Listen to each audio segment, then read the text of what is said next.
Different school of homeopathy, हमारे stalwarts, homeopathic stalwarts, बड़े बड़े होम्योपैथ सभी डिल्यूजन को बहुत इंपॉर्टेंस देते हैं। हर एक केस टेकिंग में, केस सॉल्व के लिए डिल्यूजन को जानना बहुत ही ज़रूरी है। सबसे पहले जानते हैं कि डिल्यूजन होता क्या है। डिल्यूजन होता है हमारी भ्रम, हमारी कल्पनाएं, इमेजिनेशन, एक थॉट प्रोसेस जो कि माइंड के अंदर बैठ गया है और वो लगातार चले जा रहा है, उससे निकलना मुश्किल है। जब भी पेशेंट आते हैं तो बोलते हैं कोई थॉट प्रोसेस, जब हम उनसे पूछते हैं तो वो बताते हैं कि एक ऐसा थॉट जो कि माइंड से नहीं निकल पाता है, जैसे delusion of being insulted. Delusion of being insulted यानी कि पेशेंट को लगता है कि उसकी इंसल्ट हो जाती है, जहाँ कहीं भी जाता है उसको इंसल्टेड फील लगता है, उसको लगता है कि मेरा आदर सत्कार नहीं हुआ। डिल्यूजन बीइंग डोमिनेटेड, बहुत सारे लोगों को ऐसा लगता है कि उनका डोमिनेशन हुआ जा रहा है, जबकि ऐसा होता भी नहीं है। उनको समझाएंगे भी, उनके फैमिली मेम्बर भी समझाएंगे, पर उनको लगेगा नहीं, डोमिनेशन तो हुआ है, डोमिनेशन हो रहा है हमारा। इस तरह के डिफरेंट डिफरेंट डिल्यूजन जो कि माइंड के अंदर घर कर जाते हैं, इनको कन्फ्लिक्ट भी कहा जाता है। इनिशियल स्टेज में ये स्टार्ट होता है और एक ट्रिगर देते हैं जो स्टार्टिंग कन्फ्लिक्ट होता है, बट अगर लगातार माइंड के अंदर ये थॉट प्रोसेस चलता रहता है तो ये चलते चलते एक हैंगिंग कन्फ्लिक्ट बन जाता है और जो कि डिसीज प्रोड्यूस करता है। नमस्कार, मैं सेल्फ डॉक्टर लीना पालीवाल और आज इसी बारे में जानेंगे कि डिल्यूजन जिसको इतना इम्पोर्टेंस दिया जाता है ऑर्गेनन ऑफ मेडिसिन में, ये कहाँ पर दिया गया है। डॉक्टर हैनमन ने इमेजिनेशन के बारे में बताया है, डिल्यूजन के बारे में बताया, और ये कहाँ पर दिया गया है।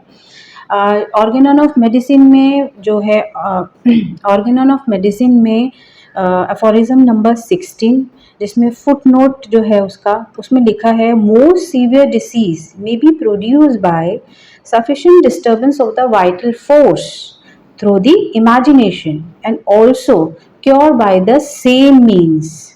यानी कि, और उसका जो हिंदी अनुवाद डॉक्टर योगेश ने किया है ऑर्गेनन ऑफ मेडिसिन, चिकित्सा का उस उपकरण, उसमें क्या बोला है, सबसे गंभीर बीमारी कल्पना के माध्यम से जीवन शक्ति की पर्याप्त खराबी से उत्पन्न हो सकती है और उसी माध्यम से ठीक भी हो सकती है। यानी कि most severe disease, any type of severe disease, चाहे वो एक्यूट डिसीज हो, चाहे क्रॉनिक डिसीज, ऑटोइम्यून डिसीज हो, या किसी भी तरह की बड़ी से बड़ी बीमारी हो, वो कैसे बनती है, वो बनती है sufficient disturbance of the vital force, vital force की डिस्टर्बेंस की वजह से।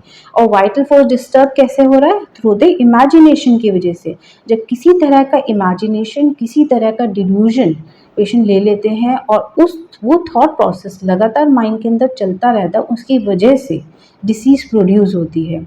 And that can be cure by the same mean, उसको उसी तरह से ठीक किया जा सकता है। यानी कि जब सिम्टम सिमिलैरिटी को मैच करते हो वो मेडिसिन चूज की जाएगी जो जिसके अंदर उसी तरह के डिल्यूजन के सिम्टम्स होंगे, और वो medicine on the basis of सिमिलियर सिमिलिबस्कुरेंटर पेशेंट को दी जाएगी, तो उसकी डिसीज को वो क्योर करेगी। सो आप देखिए कि ऑर्गेनन ऑफ मेडिसिन के अंदर हर एक जो इसकी लाइन है, हर एक वर्ड डॉक्टर हैनमन ने बहुत अच्छे से एक्सप्लेन किया है, जो कि हम अपने क्लिनिकल प्रैक्टिस में यूज़ करते हैं।